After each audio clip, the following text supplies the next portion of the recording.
When attorneys or individuals file documents with a court in the United States, those documents are supposed to become part of the permanent court record.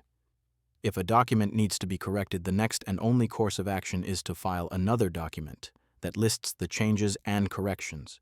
What is not permitted is removing that document in whole or in part from the record. Doing so would alter the history of documents in the case and bring into question the authenticity of that case record. To reiterate, once a document is in the record, you cannot alter it, remove it, or change anything about it without a court order explicitly explaining the change and leaving the original document unaltered. That way, if someone needs to figure out exactly what was filed by whom and when, it is clear. This context is crucial. In a recent case, a federal court judge made allegations in a document that was filed in his court. However, the accused party didn't find out about this document until weeks later, which is in and of itself unusual. When the document was received, the apparent filing date happened to be the same day that a complaint was filed in a higher court against that same judge. It was later discovered that the judge had ordered the clerks to remove and destroy the initial document that he had filed and replace it with another one. The judge also had the clerks remove the second document in order to scrub the metadata from yet another replacement document.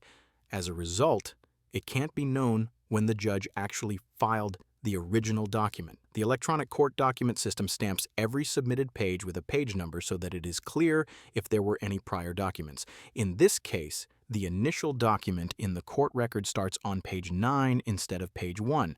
That is how the document removal from the record was discovered. The judge's alteration of the court record is detailed in an order that is publicly available online, linked in the description below.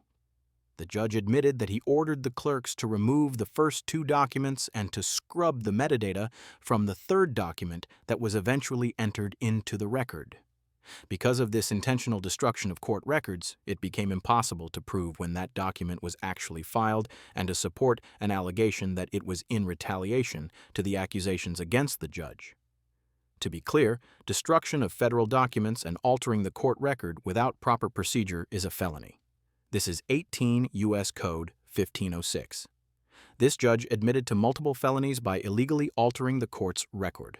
The higher court did nothing in response to the lower court judge admittingly violating federal law. This issue is not trivial.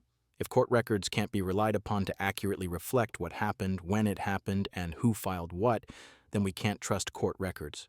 These are the kinds of issues that need to be corrected and that we are addressing at the Foundation for Judicial Reform.